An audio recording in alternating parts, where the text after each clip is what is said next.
ಈಗ ಶೂನ್ಯ ವೇಳೆ ಅದು ಒಂದು ನಮ್ದಿದೆ ಒಂದು. ಈಗ ಸರ್ಕಾರಕ್ಕೆ ನನ್ನ ಕ್ಷೇತ್ರದಲ್ಲಿ ಫರಂಗಿಪೇಟೆಯಲ್ಲಿ ಹೌದು, ನಾನು ಪ್ರಸ್ತಾವ ವಿಚಾರ ಅಲ್ಲ ಅದು ನೆಕ್ಸ್ಟ್ ಇಂದು. ಈಗ ದಿಗಂತ ಹೇಳಿ ಒಬ್ಬ ಹುಡುಗ, ದಿಗಂತ ಎಂಬ ಸ್ಟೂಡೆಂಟ್, ಕಾಲೇಜಿಗೆ ಹೋಗುವ ವಿದ್ಯಾರ್ಥಿ ಕೆಲವು ದಿವಸ ಕಾಣುವುದಿಲ್ಲ, ಕಾಣೆಯಾಗಿದ್ದಾನೆ. ಇದು ನಾಪತ್ತೆ ಆಗಿದ್ದಾರೆ. ಇದರ ಬಗ್ಗೆ ಬಹಳಷ್ಟು ತನಿಖೆ ಇವತ್ತು ನಡೆಸಿದ. ನಾನು ತಮಗೂ ಮಾತಾಡಿದ್ದೇನೆ, ಗೃಹ ಸಚಿವರು ಮಾತಾಡಿದೆ. ಏನಾಗಿದೆ, ಯಾವಾಗ ಆಗ್ತದೆ, ಯಾವ ಅಂತ, ಯಾಕಂತ ಹೇಳಿದ್ರೆ ಆತಂಕವನ್ನು ಕುಟುಂಬಸ್ಥರಿಗೆ, ಊರವರಿಗೆ ಬಗ್ಗೆ ಆ ದಿಶದಲ್ಲಿ ಮಾಡಬೇಕಾಗ್ತದೆ. ಸೊ ಏನೆಲ್ಲ ಮ್ಯಾಕ್ಸಿಮಮ್ ಕ್ರಮ ತಗೊಳ್ಬೇಕು ಹೇಳಲಿಕ್ಕೆ ಬಯಸ್ತೇನೆ.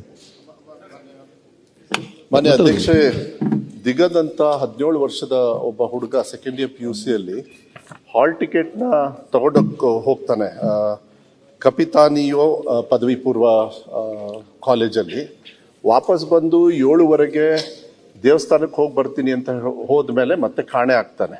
ಅದಾದ್ಮೇಲೆ ಪೊಲೀಸ್ ಅವ್ರ ಹತ್ರನೂ ಕೂಡ ನಾವು SP ಅವರಿಗೆ ರೆಗ್ಯುಲರ್ ಆಗಿ ಮಾತಾಡ್ತಾ ಇದ್ದೀವಿ. ಅವನ ಮೊಬೈಲ್ ಫೋನು ಮತ್ತೆ ಅವನ ಚಪ್ಪಲಿ ಅಲ್ಲಿ ಇದ್ರ ಹತ್ರ ಸಿಗುತ್ತೆ. ಒಂದು 200 ಮೀಟರ್ ದೂರದಲ್ಲಿ ನಮಗೆ ರೈಲ್ವೆ ಟ್ರ್ಯಾಕ್ ಹತ್ರ ಸಿಗುತ್ತೆ. ಬಟ್ ಯಾವುದೇ ಥರದ ಅಲ್ಲಿಂದ 2 ಕಿಲೋಮೀಟರ್ ಈ ಕಡೆ ಲೆಫ್ಟ್ ರೈಟು ಸೆಂಟರು ಎಲ್ಲ ಕಡೆ ನೋಡಿದ್ರೂ ಕೂಡ ಡ್ರೋನು ಕೂಡ ಯೂಸ್ ಮಾಡಿ ನೋಡಿದ್ದಾರೆ. ಯಾವುದೇ ಥರದ ಬಾಡಿ ಆಗಲಿ ಯಾವ ಥರದ್ದು ಸಿಕ್ಕಿಲ್ಲ. ಇಡೀ ರಾಜ್ಯದಲ್ಲೂ ಕೂಡ ಯಾವ್ದಾದ್ರು ಬಾಡಿ ಸಿಕ್ಕಿಲ್ಲ ಅದನ್ನು ಹೇಳ್ತಾ ಇದೀವಿ. ಆದರೆ ಗಾಬರಿ ಆಗೋದು ಬೇಡ. ಆದರೆ 7 ತಂಡವನ್ನ ಮಾಡಿದ್ದಾರೆ SP ಅವರ ಒಂದು ನೇತೃತ್ವದಲ್ಲಿ. ಸುಮಾರು 25ನೇ ತಾರೀಕು ಆಗಿರ್ತಕ್ಕಂಥ ಘಟನೆ. ಮಾನ್ಯ ಅಧ್ಯಕ್ಷರೇ, ನಾನು SP ಅವ್ರಿಗೂ ಕೂಡ ಇವತ್ತು ಮಾತಾಡಿದೆ. ತಾವು ಕೂಡ ರೆಗ್ಯುಲರ್ ಆಗಿ ಟಚ್ ಅಲ್ಲಿ ಇದ್ದೀರಿ. ಅದನ್ನ ಆದಷ್ಟು ಬೇಗ, ಆಮೇಲೆ ಅವ್ರ ಮೊಬೈಲ್ ಸುಮಾರು 16 ಡಿಜಿಟ್ ಇದನ್ನ ಹಾಕೊಂಡಿದ್ದ ಅವನು, ಏನು security code. So 70 lakh codes ಇದು ಮಾಡ್ಬೇಕದ್ನ. ಅದಾದ್ಮೇಲೂ ಕೂಡ ಇವಾಗ ನಮಗ್ ಬಂದಿರ್ತಕ್ಕಂಥದ್ದು ಮಾಹಿತಿ, ಅವರಲ್ಲಿ ಯಾವುದೇ ತರದ ಅನುಮಾನ ಆಗ್ತಕ್ಕಂಥ ಯಾವುದೇ ತರ CDR ಕೂಡ ಬಂದಿದೆ, ಯಾರ್ಯಾರಿಗೆ ಬಂದಿದೆ, ಮತ್ತು ಅವ್ರ ಸ್ನೇಹಿತರ ಮನೆಗೆ, ರಿಲೇಷನ್ಸ್ ಮನೆಗೆ ಎಲ್ಲ ಕಡೆನೂ ಹೋಗಿರೋದ್ರಿಂದ ಯಾವುದೇ ತರದ ಲಿಂಕ್ಸ್ ಸಿಕ್ಕಿಲ್ಲ. CC ಕ್ಯಾಮ್ರಾಸ್ ಎಲ್ಲದೂ ಕೂಡ ಮಾಡಿದ್ದಾರೆ. SP ಅವ್ರ ನೇತೃತ್ವದಲ್ಲಿ 7 ತಂಡದಲ್ಲಿ ಎಲ್ಲದೂ ಕೂಡ. ಮತ್ತೆ ನಾನು ಹೋಮ್ ಮಿನಿಸ್ಟರ್ ಕೂಡ, ಯಾಕಂದ್ರೆ ಅವ್ರು ಇಲ್ಲ ಅಂದಿರೋದ್ರಿಂದ ನಾನು ಉತ್ತರ ಕೊಡ್ಬೇಕಂತ ಅವರು ಮೂಲಕನೂ ಕೂಡ ಇದನ್ನ ತನಿಖೆಯನ್ನ ಮಾಡಿ ಆದಷ್ಟು ಬೇಗ ಅವರ ಫ್ಯಾಮಿಲಿಗೆ ಆ ಮಗುವನ್ನ ಬರ್ತಕ್ಕಂಥ ಸ್ವಲ್ಪ ಈ ಹಾಲ್ ಟಿಕೆಟ್ ತಗೊಂಡು ಬಂದ್ಮೇಲೆ ಏನಾದ್ರು ಆಗಿದೆ ಅಂತ, ಅದಕ್ಕೆ ನಾನು ಅದ್ರ ಬಗ್ಗೆ ನಾನು ತನಿಖೆ ಅಧಿಕಾರಿ ಅಲ್ಲ ನಾನು. ಆದ್ರೆ we are with a family. ನಾವು ಏನದನ್ನ ಆದಷ್ಟು ಬೇಗ ಮಾಹಿತಿಯನ್ನ ತಗೊಂಡು ಅವ್ರ ಫ್ಯಾಮಿಲಿ ಅವರಿಗೆ ರೆಗ್ಯುಲರ್ ಆಗಿ ಏನ್ ಡೀಟೇಲ್ಸ್ ಕೊಡ್ಬೇಕು ಅದು ಕೊಡ್ತಕ್ಕಂಥ ಬೇರೆ ಬೇರೆ ಆಂಗಲ್ ಎಲ್ಲ ಒಂದು ಆಂಗಲ್ ಒಂದೇ ನಿಮಿಷ. ಫರಂಗಿಪೇಟೆಯ ದಿಗಂತ್ ಅನ್ನುವಂತ ವಿದ್ಯಾರ್ಥಿ ನಾನು ಶೂನ್ಯ ವೇಳೆಯಲ್ಲಿ ಕೊಟ್ಟಿದ್ದೆ, ಅವ್ರದೇ ಕ್ಷೇತ್ರ ಅದು.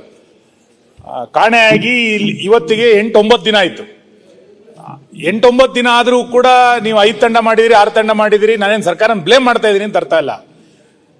ಮನೆಯಿಂದ ಹೊರಗೋದಂತ ಒಬ್ಬ ವಿದ್ಯಾರ್ಥಿ ಇಲ್ಲಿ ತನಕ ಪತ್ತೆ ಆಗಿಲ್ಲ ಅಂತಂದ್ರೆ ಸಹಜವಾಗಿ ಆತಂಕ ಒಳಗಾಗಿದೆ. ಆತ ಭಜನಾ ಮಂಡಳಿಗಳಲ್ಲಿ ಆಕ್ಟಿವ್ ಇದ್ದ, ಬೇರೆ ಬೇರೆ ರೀತಿಯಾದ ಸಂಘ ಸಂಸ್ಥೆಯ ಚಟುವಟಿಕೆಯಲ್ಲಿ ಆಕ್ಟಿವ್ ಇದ್ದ, ಹಿಂಗೆಲ್ಲ ಆಗಿತ್ತು. ಇದನ್ನ ಖಂಡಿಸಿ ಮೊನ್ನೆ ಫರಂಗಿಪೇಟೆ ಬಂದು ಕೂಡ ಆಗಿತ್ತು. ದೊಡ್ಡ ಪ್ರಮಾಣದ ಪ್ರತಿಭಟನೆಯೂ ಕೂಡ ಅಲ್ಲಿ ನಡೆದಿದೆ. ಆ ಭಾಗದ ನಮ್ಮೆಲ್ಲ ಶಾಸಕರು ಕೂಡ ಹೋಗಿದ್ದಾರೆ. ಇವತ್ತು ಸರ್ಕಾರ ಇದನ್ನ ಸ್ವಲ್ಪ ಗಂಭೀರವಾಗಿ ತೆಗೆದುಕೊಂಡು, ಅಲ್ಲಿ ಇರುವಂತ ಪತ್ರಿಕೆಗಳಲ್ಲಿ ಬಂದಿರುವಂತ ವರದಿ ಏನು ಅಂತಂದ್ರೆ, ರೈಲ್ವೆ ಸ್ಟೇಷನ್ ಅಲ್ಲಿ ಚಪ್ಪಲಿ ಸಿಕ್ತು, ಆ ಚಪ್ಪಲಲ್ಲಿ ರಕ್ತದ ಕಲೆಗಳಿತ್ತು, ಇವೆಲ್ಲ ಟ್ರ್ಯಾಕ್ ಅಲ್ಲಿ ಸಿಕ್ತು ಅಂತ ಹೇಳ್ತಿದ್ದಾರೆ. ನೀವು ಮೊಬೈಲ್ಗಳನ್ನ ಟ್ರೇಸ್ ಮಾಡ್ತಾ ಇದೀರಿ ಅನ್ನುವಂಥದ್ದು ನಾನು ಸ್ವಾಗತಿಸ್ತೇನೆ.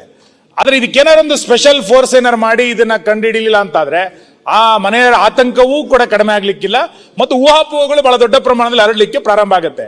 ಅದಕ್ಕೆ ಅವಕಾಶ ಕೊಡದಲೆ ದಯಮಾಡಿ ಆ ದಿಗಂತನನ್ನ ಪತ್ತೆ ಹಚ್ಚುವಂತ ರೀತಿಯಲ್ಲಿ ಸರ್ಕಾರ ತುರ್ತು ಅವಶ್ಯಕತೆ ಅಂತ ಅನ್ಕೊಂಡಿದ್ದನ್ನ ಗಮನಿಸಬೇಕು ಅಂತ ನಾನು ಆಗ್ರಹಿಸ್ತೇನೆ.